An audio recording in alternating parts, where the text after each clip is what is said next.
Hello, and welcome to the CAP Today webinar for Wednesday, October 29th. I'm Bob McGonigal, the publisher of CAP Today, and I'll be your host, and I'll moderate a question and answer session after our formal presentation. And what a presentation we have for you today. Our webinar today is entitled Pathologist Perspectives. Experience leveraging the Genius Digital Diagnostics System for digital cytology. This is a very important and timely session, as I'm sure you all know. It's going to offer current data and experience by Genius users, and it is, of course, made possible by a special educational grant from Hologic. We want to acknowledge Hologic for this grant, and we want to thank them for their support in helping us to bring you this very important program. It's timely and it's crucial. Today's presenters are both outstanding figures in pathology and in cytopathology and in IT and tech assessment. I could go on and on. Our first speaker really needs no introduction. Dr. Liron Pantanowitz is the chair and the Maud Menten Professor of Pathology at UPMC in Pittsburgh. He is active and honored in multiple pathology organizations, including the College of American Pathologists. And it's a personal pleasure for me to have Liron on with us as a speaker today. You'll hear and learn a lot. Our second speaker is Dr. Richard Lozano. He's the president of P&C Labs, and he's the vice president at CHIPS, Caffrey, Dubilier, and PSC in Lexington, Kentucky. He's trained in both, of course, AP and CP pathology and cytopathology, and he will be presenting his expert experience as a new user of the Genius system.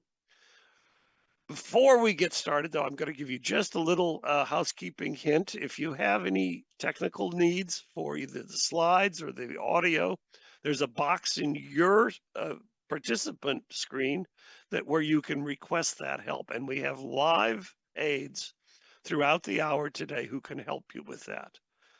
And also then that box principally is for your comments and questions. You can put them in at any time today. I'll triage those through the hour, and then we'll present those in some reasonable order to our presenters when the question and answer session comes.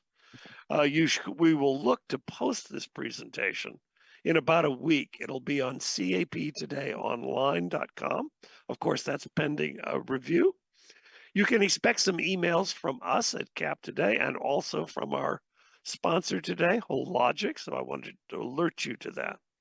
Finally, as always, I need to make clear that CAP Today does not endorse any products or services that may be mentioned today. Any remarks of mine are purely personal. They're not to be taken as the policy of CAP Today or, of course, of the College of American Pathologists. And with that, it's my great pleasure to introduce a leading light in pathology and a great friend of mine, Dr. Liron Pantanowitz, who will begin today's webinar. Thank you, Bob, and hi, everyone. And I'd like to thank the organizers for the opportunity to participate. I'll be talking about the genius of AI in cytopathology and sharing with you lessons from UPMC's validation studies of this system in our lab. The American Society of Cytopathology, their cytology task force sent out a survey, which they published last year, to look at who is using AI out there in their practices. And as you can see on the graph on the left, not too many labs are currently using AI specifically for cytology. Around 15% are. And of those that are using AI, as you can see to the graph on the right where the arrow indicates, over 90% of those labs are using AI specifically for screening Pap tests. And it's no surprise, because for those of you that do this work, screen Pap test slides manually, you'll know that that's a mundane task. It's prone to errors, and over time causes ergonomic injuries. And we know now that computer-assisted screening of Pap tests, which has been around for a while, almost 2 decades, it has been approved by regulatory bodies such as the FDA. We've also had ample time to accumulate evidence from using that technology and the outcomes of those earlier systems, like the imaging system from Hologic. It has shown increased productivity. As a result, we did have to change the workload limits, but there's been a benefit, as it demonstrated when you review the literature from many labs. It has improved the sensitivity with some added cost to using the technology. Now we've advanced quite significantly. We have modern digital cytology systems that address some of the problems we've always had, which is to properly focus on cytology cells and image that. And we have better AI tools to screen not just squamous cells, but multiple cellular findings, which has brought us to the modern digital cytology system. And the one we'll be discussing is that developed by Hologic, known as the Genius Digital Diagnostics System.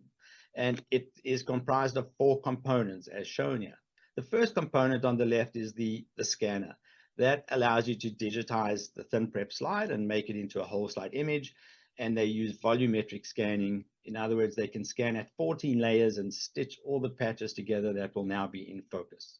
You're able to store that whole slide image on a server that's right there and manages all the images. There's no need to upload it to a cloud if you want to.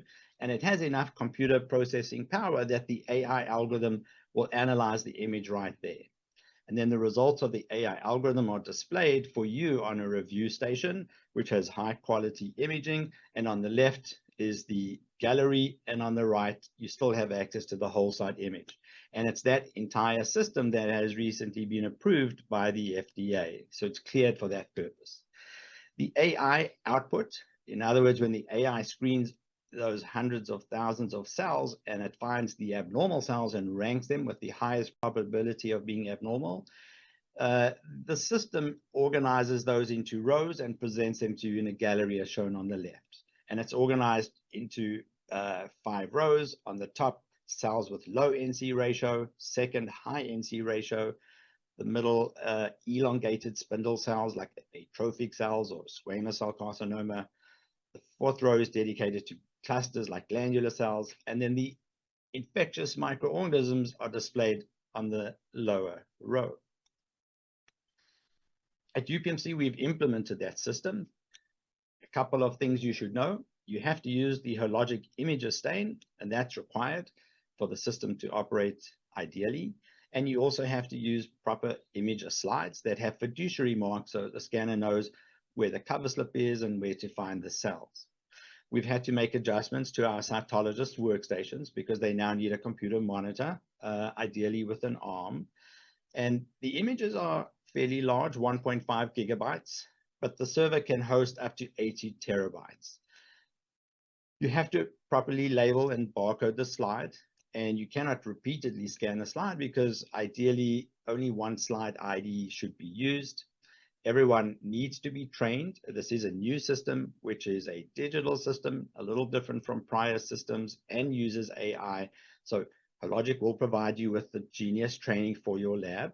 We have one device where we have done many validation studies with. I call that our RUO system. We're installing 2 systems which are FDA locked, basically only dedicated for clinical use, not for research studies.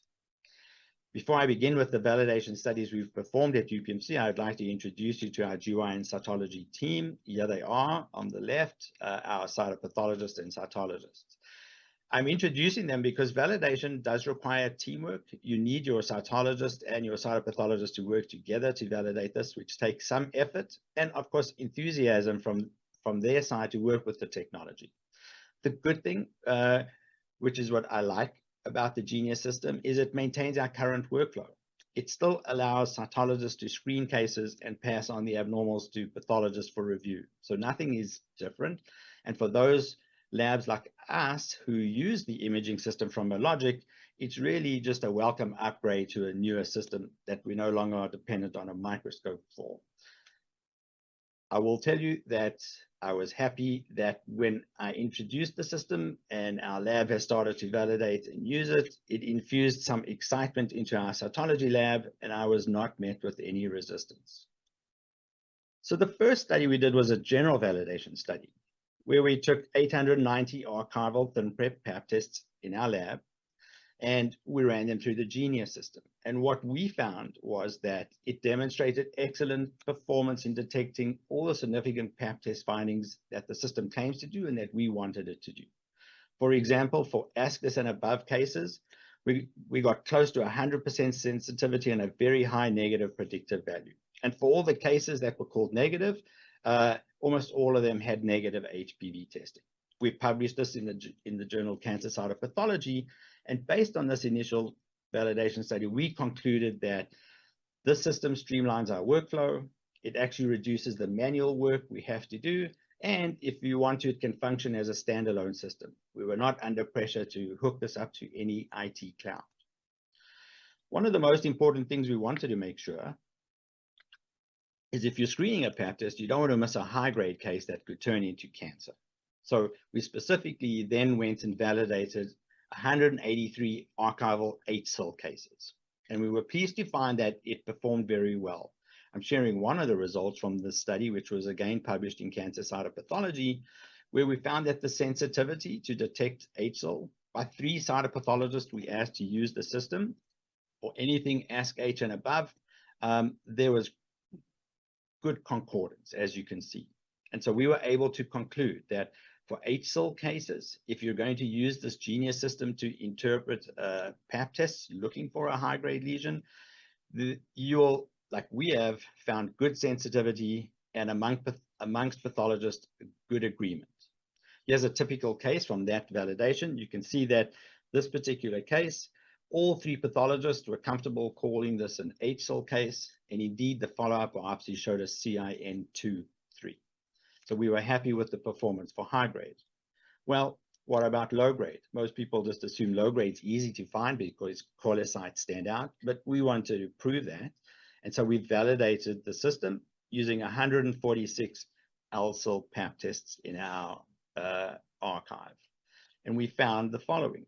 We found that the Genius system was able to detect CIN1+ lesions in the ASCIS and above category with very high sensitivity and positive predictive value.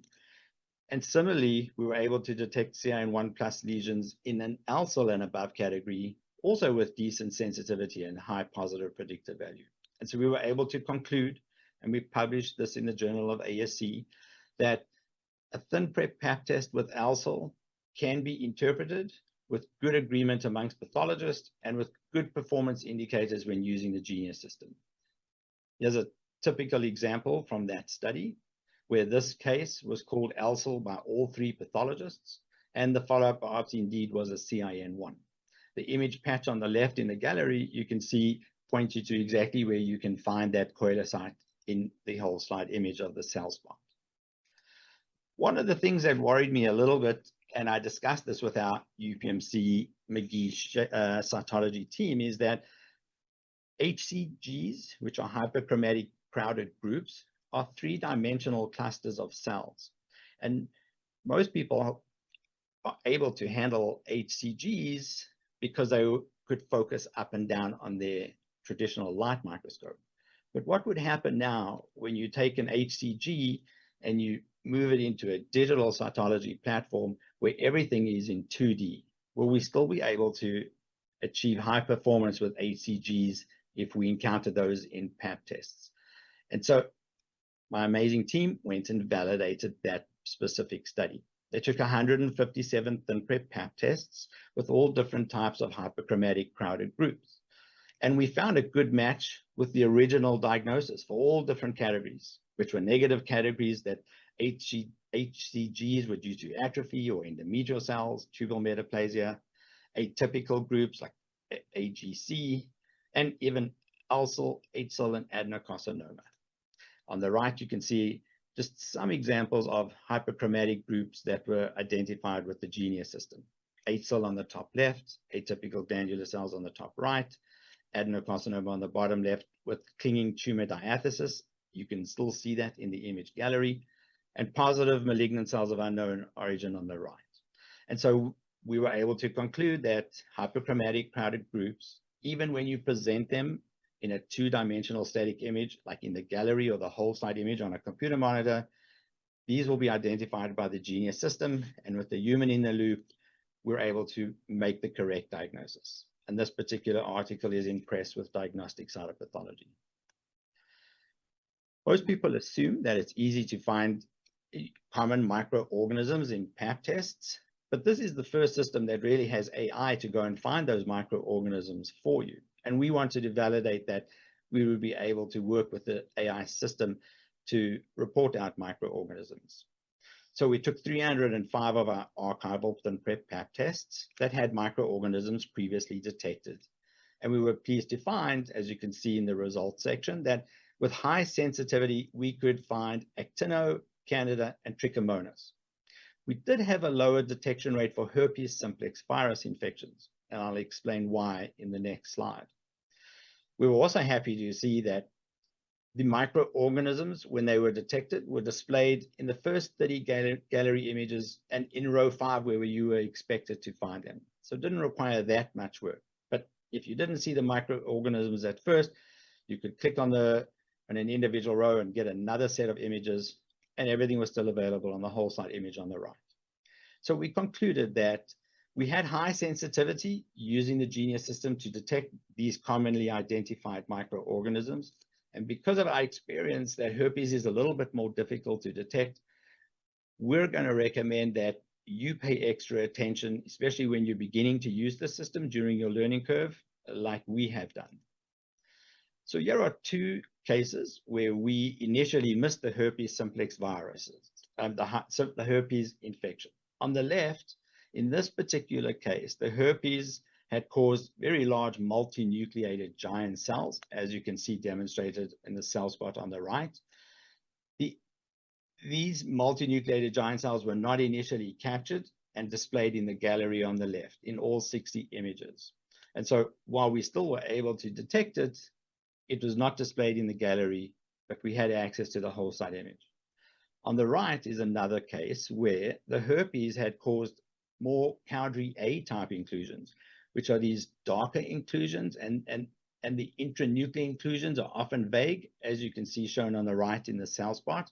And while these cells were picked up and they were shown to the cytologist and cytopathologist in the gallery, they were missed by the cytologists, missed as actually being herpes.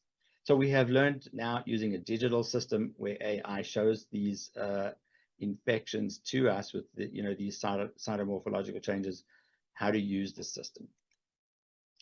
One of the other things we were concerned about is when a pap test comes in and it's unsatisfactory for some reason, for example, low cellularity or obscuring material, we often perform a glacial acetic acid wash on those cases to see if we can improve the cellularity. And we wondered how the Genius system would handle that. If cases came in with low cellularity and then we did an acid wash, would that acetic acid wash change morphology and maybe trip up the AI? So what our team did was pulled 462 reprocessed thin prep paps that initially were deemed unsatisfactory, and we ran it through our process. And I'm happy to report that we had decent agreement between what the Genius said for these reprocessed cases and the original interpretation. And only 3% of cases remained unsatisfactory with the Genius system. But I want you to remember that the Genius system now counts every cell. The quantitation is very accurate and precise. And I'll show you in the next slide how we get the exact numbers. But overall, we were able to conclude that the Genius system, even if you have an unsatisfactory case that requires a glacial acetic acid wash and a repeat analysis, you can successfully screen those cases with the Genius system. And this study has been published in the Journal of ASC. Here's an example of an unsatisfactory pap test that we had due to insufficient cellularity. And you can see on the top left, the system only counted 1,000 squamous cells. And per the Bethesda system, for a thin prep test to be satisfactory, the slide should really contain at least 5,000 well-visualized squamous epithelial cells. One of the other things that often is difficult for a cytology lab to navigate is when the pap test has atrophy or underlying atrophy and still may have a lesion. And so our team validated 397 atrophic thin prep pap tests that were acquired in postmenopausal women over 60 years of age. And what they found was that to detect a CIN 1+ lesion in the ascus and above category, the system performed very well. That is 100% sensitivity with high positive predictive value. And similarly, the agreement to the original thin prep imaging system was decent, but it increased as we went to ascus and above cases. If you look to the right, here are two examples. The first example shared with me from Dr. Haranath is a thin prep pap test that has atrophy together with ALSOL, and on the bottom is a thin prep pap test with atrophy and ALSOL. So our team concluded that the Genius system can satisfactorily be used to screen thin prep pap tests, even when you have challenging high-grade lesions with underlying atrophy. And this manuscript is in preparation. So we had convinced ourselves now, after all of these validation studies, that we were satisfied with the performance of the Genius system combined with our trained team to use the Genius system. There are additional deployment benefits at UPMC that I'd like to share with you, which justifies us using the technology and going forward with it and then rolling it out system-wide. For the first time, we are able to free our cytologists and our cytopathologists from their microscopes. They can be free to work from home. However, at the moment, some of you may know that CMS has dialed back the ability, specifically for cytology, for people to work from home, and we'll see how that pans out.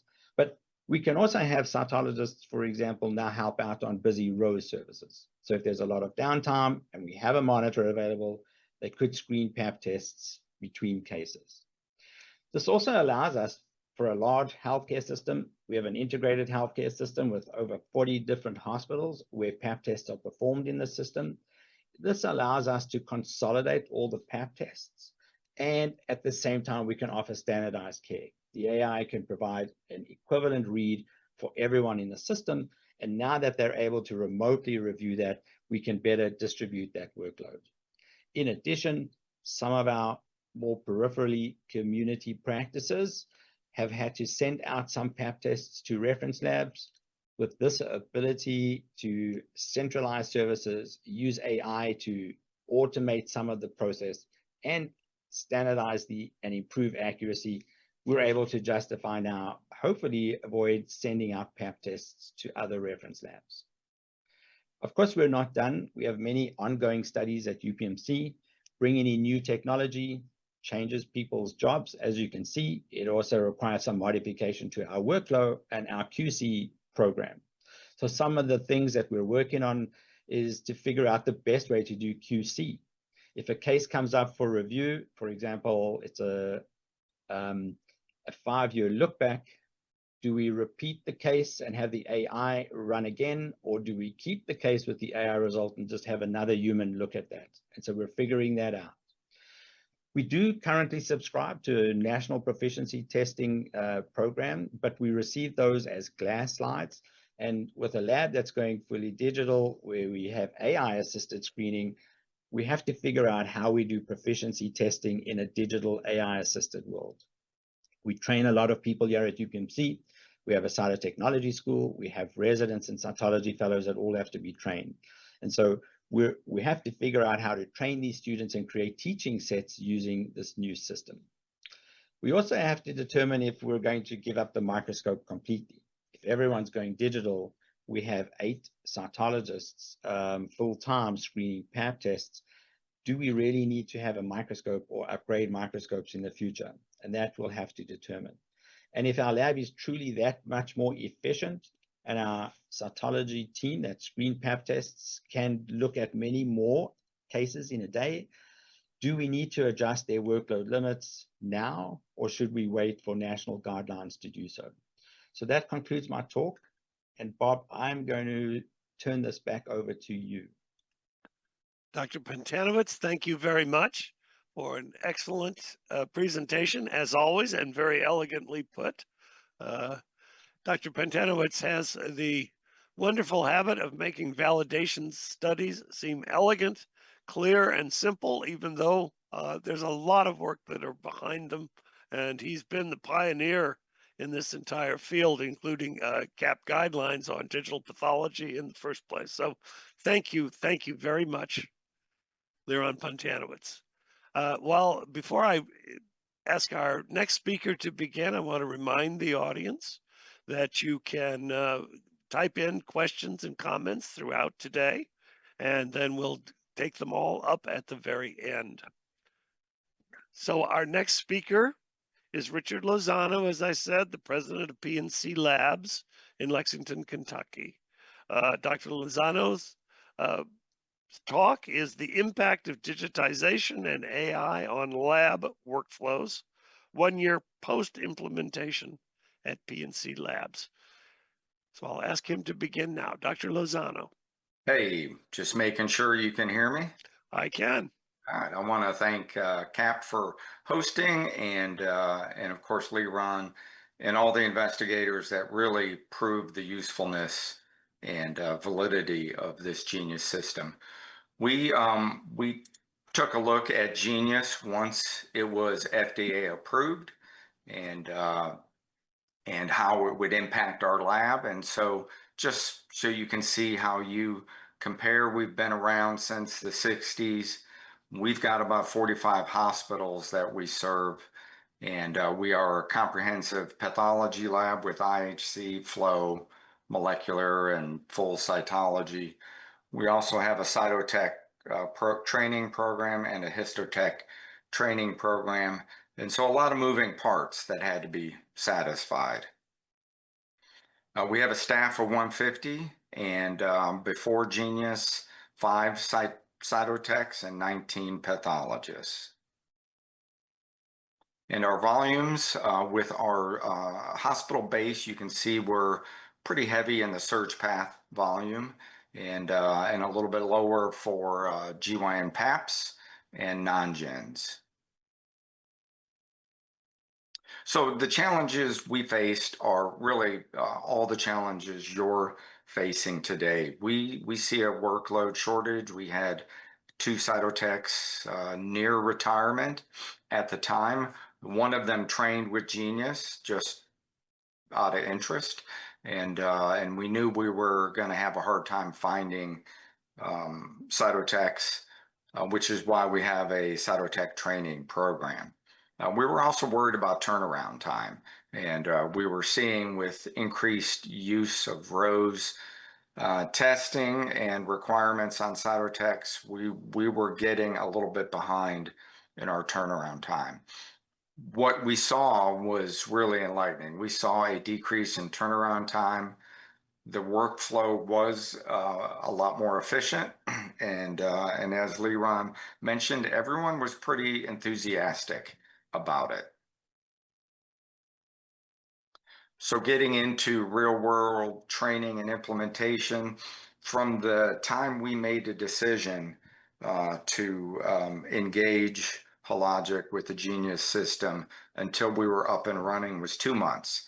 And I think that's, in part being a private lab, and we make the decisions, we can act on that. But it still took a lot of work. It was a solid month of training before they arrived, and then scheduling their arrival and having them on site took a total of 2 months. One of the keys, I think, that we've experienced as a new user is our LIS system is still not integrated. I think that would be optimal. And I'm sure that's better. We're better now than it was. And so we're kind of paving the way for you all to work out some of those speed bumps. And just a little bit on the timeline. There are 4 training sessions, 4 weekly training sessions. And after each session, there's a live remote session where you can ask questions, learn, get some of your fears and concerns out of the way. And then there's a final one at the end before on-site training. They can train anywhere from 4 to 8 people at a time. And so that's a matter of, how you're going to schedule it in your lab and keep the workflow going. Once they were on site, though, you can see in a tight lab, maybe a typical private lab, we don't have a lot of space. We still have our TIS scanners, and we installed the Genius scanners below. And you can tell from the picture going from the left to the right, those cabinets had to get knocked out. There's backup batteries there. So we did lose some space. But in a workflow setting, this is right next to our dedicated cover slipper. To the right of that is our dedicated PAP stainer. And then over here to the left, we have a TCAN cap remover and aliquotter and our T5 processors. So it's all right here. It makes it easy for one prep tech to run the system. And then a little bit of training. We mixed intentionally. We mixed our cytotechs and pathologists so that we could get the experience together, kind of share the confidence that the pathologist had with the cytotechs. And, you know, you can tell it didn't hurt. Everyone's pretty happy. From a workstation standpoint, you're really just going to have another screen on your desk. And we put the LIS screen in the middle with the Genius screen on the right. So your LIS is always next to the imaging, either the microscope or the screen images. We still use a microscope for some of our FNA smears. You know, the Rose slides do not scan well on our image system. By the way, we are fully digital, pathology and cytology. We use the Genius only for the FDA approved PAPs, but we're fully digital with other systems for our surgical and non-GYN cases. We do have to use the scopes from time to time, so all of our stations include microscopes. So you can't get rid of that yet. And now looking at our 6-month data, when I prepared this, we only had 6 months of data. So now we have a year. But you know, I was just busy working away, so I was a little surprised to see that after 6 months, in blue, our ASCUS rate went down, and our low grade and high grade rates went up. So I'm pretty confident that we're not missing these cases with the TIS. We are simply redefining some of our ASCUS cases as low grade and high grade. As Liron mentioned, having the numbers in front of you, I think, makes it a little bit easier, and so our unsat rate went down. So anytime someone claims to be finding more high-grade cases, you want to know that there's good biopsy correlation, and our biopsy correlation numbers stayed almost identical. So that's comforting to know we're finding real disease. When we look at our workload statistics, we actually went from 5 cytotechs down to 2.5. So we lost 2. We had a student that is now our Rose cytotech traveling, so he does very few PAPs. And then we have a part-time tech that comes in when we need her. So our numbers that you're seeing are I think complicated by the fact that we're going from 5 techs before and 2 to 2.5 techs afterwards. Even with that, we're able to increase our daily PAP workload by almost 24%. And our daily lab workload by 31%. This has given us more time to look at non-GYNs. Before Genius, our cytotechs were only looking at PAPs, and they were still running behind.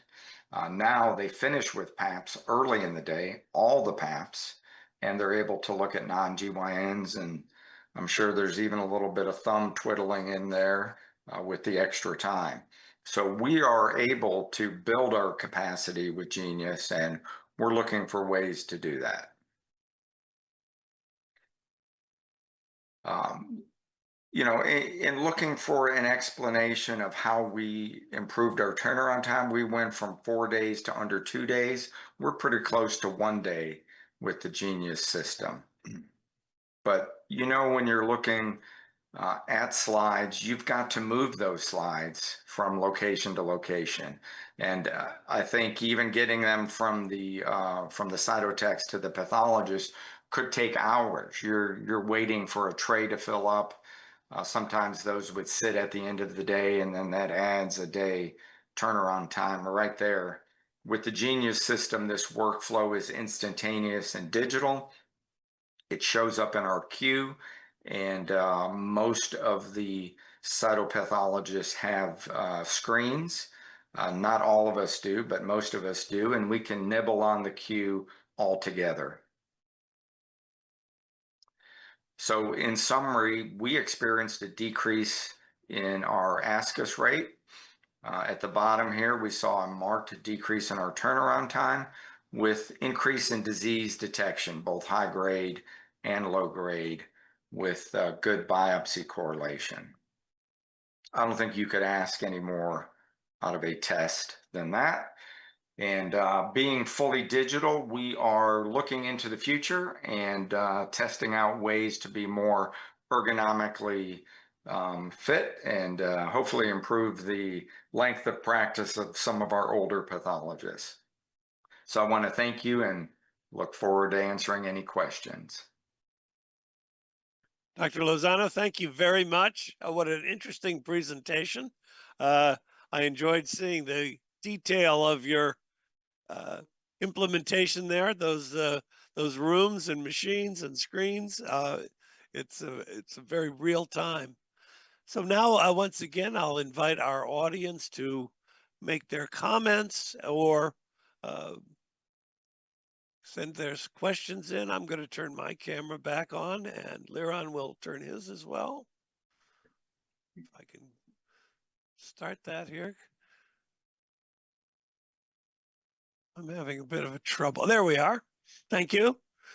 So as I said, go ahead and feel free to put in your comments and questions. We've got a great deal of them, and we'll try to go through just as quickly as we can. One of the things I like about this presentation, you're hearing from a huge academic center and then from an important private practice that puts a great deal of emphasis on efficiency. I'm going to begin by asking one of my own questions of Liron. You talked about you can keep this all on site as opposed to having this in the cloud. Do you want to give me a couple of sentences about your preference for the data storage? Yeah. So Bob, we are actually looking at a combination of both. Okay. Okay, and I'll explain that. So for McGee Women's Hospital, which is where many of the Pap tests in our system get sent to for screening, there is no need at this point to, once we've had the system analyze the images and make them available, to make them available for anyone else in our integrated healthcare system. So for now, as a standalone women's hospital, we can keep the images on-prem and save them that way. Our plan, though, is to roll this out so that people can access this anywhere, maybe from home, maybe from another facility. So for that reason, we will be looking at making the images available on our intranet, so that's our internal cloud, so that they can be accessed anywhere in the system. So if permitted from home, or if when we get to rolling this out and everyone trained for all hospitals at a hospital several hours away, someone can sign out. So that has to be available online for us to do. And then also, we will be looking at that point to integrate this into our lab information system so that everything will be housed in one IT system. Very good. Thank you, Liron. And I've got another a question that I'll go ahead and answer myself. Several people would like to have a bibliography of the publications that you highlighted in your lecture, Liron, and I'm sure we can get that together for you very easily, and your friends from Hologic can make those available to anyone who wishes them. It should be very simple. And remember, we will be offering a replay of this at captodayonline.com. I have a question here. I'm going to ask first for your experience, Dr. Lozano, and then I'll ask Liron to comment. Do you have any data or experience yet on using this system for the detection of glandular lesions? Dr. Lozano. Well, we're not doing any studies on it. We detect glandular lesions infrequently. They're very much a low frequency find when you find it, and it seems like most of our PAPs with actual glandular lesions have corresponding biopsies. There's enough clinical concern there.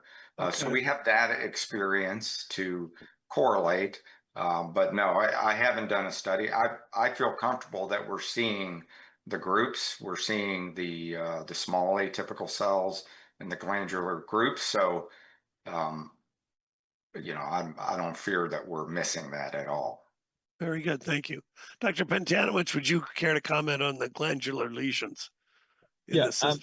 So, but we have not yet published a validation study dedicated just to all types of glandular lesions. So for one, the system is very good at picking up glandular cells as part of an adequacy assessment, as you can see. And there's a row devoted just for clusters, which includes glandular cells. In the validation studies we have performed, our general validation study, the hyperchromatic crowded group, there were glandular lesions included in it, atypical glandular cells, and even adenocarcinoma.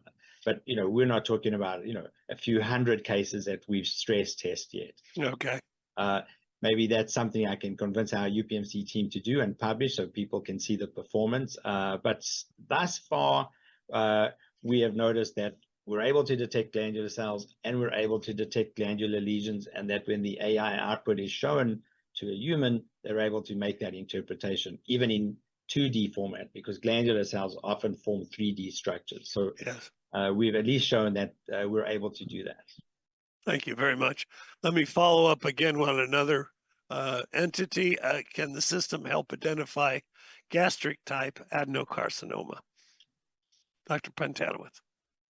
You know, I don't recall that we've had such a case put through our valid, you know, with the hundreds of cases. But if we go ahead and perform and publish a glandular lesion validation study, we'll be sure to populate that data set with, you know, unusual glandular lesions, not just the garden variety. But I don't recall that coming through our system, a gastric type adenocarcinoma. Very good. Dr. Lozano, have you seen one yet in your use? I mean, that would be hitting a home run. We don't really rely on hitting home runs. If we call it atypical, the patient gets follow-up. That's to me, that's a win. So I'll follow Liron's lead on that. I think our audience is writing Liron's next 2 years of research agenda with some questions, which is delightful. So you've piqued everyone's curiosity and interest. Let me get back to you, Liron. Talk about your use of the system now for regular patient sign out. Are you ready for that? We want to make clear where you are. So I think we're ready for that. Our team is comfortable with the technology, having done all these studies. I think they're very comfortable. We have looked at the workflow aspect. I've asked them if they think they have enough scanners, because we don't want to delay the throughput, and think they're comfortable with the calculation of the throughput. We need to get everyone trained with the Genius system. Everyone's workstations have to be accommodated for the monitor. IT are heavily involved to make sure that their network drops, etc. But I think we are ready from a mindset point of view, people being trained, IT involved, and our workflow. So I think we have a green light to go ahead. Very good. And Dr. Lozano, where are you with this in real time for patient care? I mean, we've been live for a year. Okay. We only use the Genius system for PAPS. We kept the TIS Sure. equipment because we're a private lab. We can't throw anything away. But we're not using the TIS right now. And just to get a few questions out, we QC our slides manually to review the whole process. And what I mentioned about FDA approved, the Genius system is only FDA approved for PAPS. So we don't use it off label at all. Very So good. we are 100% Genius for our PAPS, and that's it. Very good. Thank you. Both of you emphasize how important the whole team was for getting used to this system, using it optimally, and feeling very comfortable, both the pathologist and the cytotechnologist. Let me ask, there's quite a few people here who know a lot, have been around a lot of cytotechnologists. So I'm going to ask you first, Dr. Lozano, this question. How comfortable are your cytologists looking only at selected fields and not rescreening the whole slide image? Very comfortable. And keep in mind, we've seen this come from double slide pap smears through Cytech, right? Thin prep to HPV triage to the TIS. And there's been decreasing resistance and increasing comfort at each stage. For this stage, I think we were prepared for a little resistance. We got none. I think the online training is both calming as well as educational. It's a little bit like going back to school, so you feel better prepared coming out of that. And so we saw no hesitation, no fear. Of course, for a cytotech, if you're not sure, you pass it on to the pathologist. Of course. And so we are in that way. We're a little bit family oriented. We don't penalize our cytotechs for referring to pathologists, and we just don't want to miss a cancer. So that's the name of the game. Of course. Dr. Pantanowitz, that same question to you. How comfortable did the cytotechnologists become simply reviewing on the screen? I haven't had anyone assent and refuse to do it. I think so far everyone is pretty happy with the system. The image quality is good. It seems like we have built up enough trust with the AI system. Even difficult cases where like the multinucleated cell, it wasn't picked up. So number one, no one is objecting to using the technology. We see the benefits and we're willing to work through the steps necessary to get there. We anticipate a learning curve, and so that's part of the process. Just remember that training and validation and actually going live and learning curve should be separated. Don't just wrap them all into one, throw people into the deep end. So yeah, I don't believe anyone has complained. I've heard people complain about the prior system, which is the prior imaging system, which required simple machine learning, where they were directed to a field of view on their microscope and they found the cell of interest, but off to the side, they saw there was a little bit of candida, etc. That, do you ignore that or do you not ignore that? So I think this is a much more comprehensive system. I like it because there are multiple AI algorithms running at once, but it doesn't slow the system down. There's one looking for squamous cells. There's one looking for glandular cells. There's one looking for all different types of bugs. It's counting the cells for you quantitatively and all simultaneously. So, I think it's a wonderful support to assist humans to do this mundane screening task. So no one has revolted yet, and no one has quit. Okay. Dr. Lozano showed some very compelling productivity gains in his year of experience. Can you project what the kind of productivity gains might be for the UPMC operation, say a year out from now? Are you asking me? I'm asking you to comment on your statistics on that, and then I'll ask Liron. Right. We focus on quality first. So we're not, we're aware of productivity gains. We're not really measuring that or promoting it. I saw one question about, how many cases can you review? But, our techs do a lot of things. They get up and move and do rows procedures. So, I can't emphasize enough that, it's quality first, but you will see productivity gains. And I think if you just focus on quality, the rest will fall into place. And, maybe you can talk to your Hologic rep about specific numbers and projections there. Very good. Bob, if I can add, Please. while we haven't published data for time and motion studies and efficiencies, there is a reference lab that has published the data in HACP showing exactly that. Okay. Showing that the time to process a specimen using this and the time to interpret a specimen, both for cytotechnologists and cytopathologists, is improved. And so there is now published evidence to show that in addition to the system performing well from an accuracy point of view, it also performs well from an efficiency point of view, which is, for me, what you really want if you're going to use AI. Can AI improve accuracy and efficiency to make it a win? So there is a publication out there that supports that if people want to go see the evidence from a busy reference lab. But Rick's lab has also shown that they're efficient in a similar fashion. We personally have not shared our efficiency data. Very good. Thank you. How long, let me ask you, Liron, and then I'll ask Dr. Lozano, how long do you save the gallery of images? What is the time that you keep those?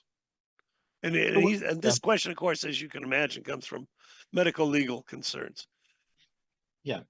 Well, the question with storage, when that comes up, is both what are guidelines to be compliant, what's practical and what can you afford, and what will the system allow you to do? And then third, what are the ramifications for keeping or not keeping images, such as medical legal instances, research purposes, and education later on. This is a conversation we're having with Hologic, as are their other clients. Do you keep, well, I do think you have to keep something and not discard everything. Remember, the glass slide will remain there unless you choose to discard it. If you discard the glass slide, then you should keep everything digitally. And my understanding is CAP checklist that addresses this particular issue requires you to save the slide or digital image. You don't have to save both. But if you're deleting one or the other, you have to keep one permanently. So if you're keeping the glass slide, you don't have to necessarily keep the digital image. However, when you have AI analyzing the image and the AI is picking particular regions, and those are the regions you use for interpretation, you do need to keep those. And we know that because the CAP wrote a guideline for quantitative image analysis. When you're scoring HER2 and the algorithm uses particular field of views to provide a HER2 score, at a minimum, you should keep those field of views where you got your scoring from. So in this case, I would say at a minimum, you have to keep the gallery images, and they are small images. They are not very expensive to store. It would be up to your lab to decide if you want to keep the entire whole slide image as well.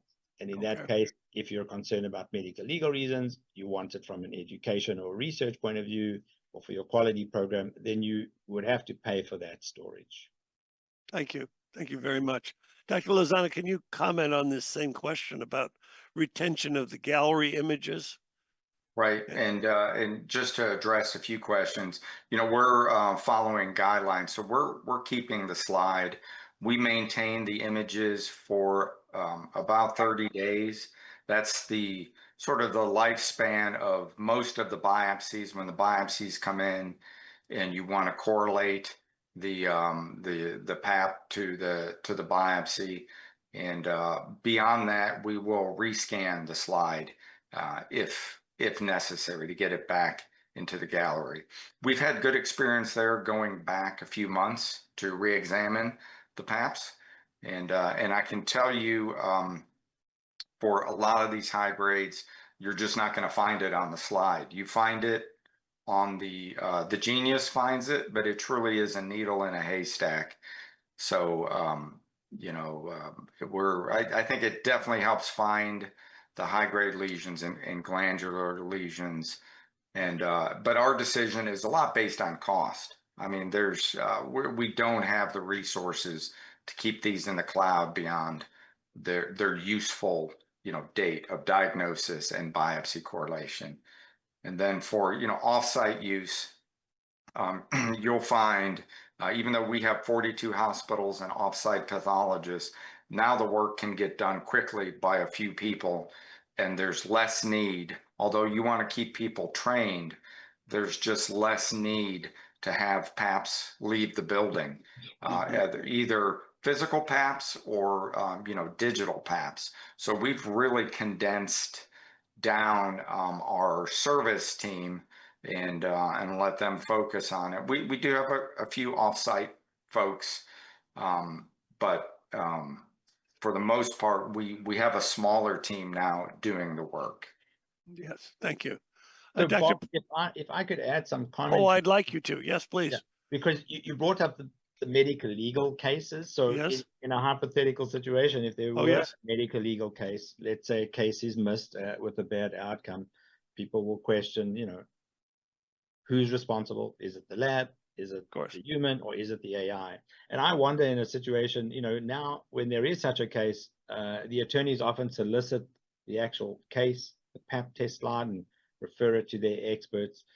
For a case that is now purely digital with AI assisted screening and only a gallery, I'm not sure which experts out there would be able to even review such cases, because there's no point sending them the glass slide, because that's not what was actually used by the human to make the interpretation. And then they don't have a Genius system with the monitor to review it. So I'm struggling to sort of see how that would actually work in a medical legal world, where such a case has to go for expert review, because how would the experts review it? The only option would probably be if the lab permitted the expert to come into their lab and sit down in front of their own workstation and perhaps look at an archived case that way. Send all those cases to Liron. That's always a good answer. But Liron, let me come back on the medical legal. Am I being naive when I think that if you have validated for your site a digital cytology AI system and are reporting results for that should strengthen your defense in medical legal cases, wouldn't it? That's true. I mean, validation is really just stress testing the system, make sure it works well for you in your environment. There's no use in going to buy a big Hummer if you bring it home and cannot park it in your garage. You need to actually know that, right? So you go buy the fancy Genius system, put it in your lab, and then no one knows how to drive this Ferrari, then you'll be in trouble. So you really have to be able to train everyone and then stress test it. And you will be compliant. So if you ever get audited, say by a CAP inspector, and asks, have you, validated this, show me the documentation, you can do that. There are no CAP guidelines yet available specifically for AI, or even more specific for an AI-assisted PAP test screening program. I am aware that the ASC provided recommendations in a white paper, which sort of gives you a hint of maybe using 60 to 200 cases, but there's nothing specific now. So I think if it landed up in a court of law and people asked to show specific guidelines, they don't really exist. There are recommendations to do that. But I think people feel a little bit more rest assured when they've done the validation and they feel the system is safer. But Bob, to be honest, someone asked us, how confident are we that we'll pick up a gastric type adenocarcinoma that it gets picked up on a PAP test? I don't even think if we did a validation study that one of those cases would come through our lab, or we would spike the validation set with one of those anyway. So I do think that's probably why the practice of pathology, like medicine, is a little bit of science and art. And maybe we all believe at this point that it's still good to have a human in the loop, so that the validation is not going to validate every type of case in the world and every scenario, melanoma of the cervix and so forth. So I do think it's good that, and as Rick said, we just want to make sure we don't miss cancer. And so the system will pick up something abnormal, and then, you can decide, oh, this is a small cell carcinoma or so forth. But yeah, no, I don't think validation will protect you from every single type of weird case that you may find in practice. That's true. Another way of putting this might be to say it takes a human to have the kind of professional anxiety of let's not miss anything. Let's not miss a serious case. Yeah. There's not yet a machine that can do that for you. With that, though, I want to give you the last word, Liron, with those fine remarks that you've just made. And I'm going to go ahead and begin to wrap up. So I know that we've had a huge audience. We have kept all of your questions if you didn't get a specific answer, and we'll be sharing those with Hologic and also with our speakers, and to make sure that you're satisfied with a response. But in the meantime, let me first begin by thanking Dr. Liron Pantanowitz, Dr. Rick Lozano. Both gentlemen have given you an exemplary review of their initial experience and deployment and validation of this very important Genius system, and we're grateful to them for this. I'd also, of course, like to thank Hologic.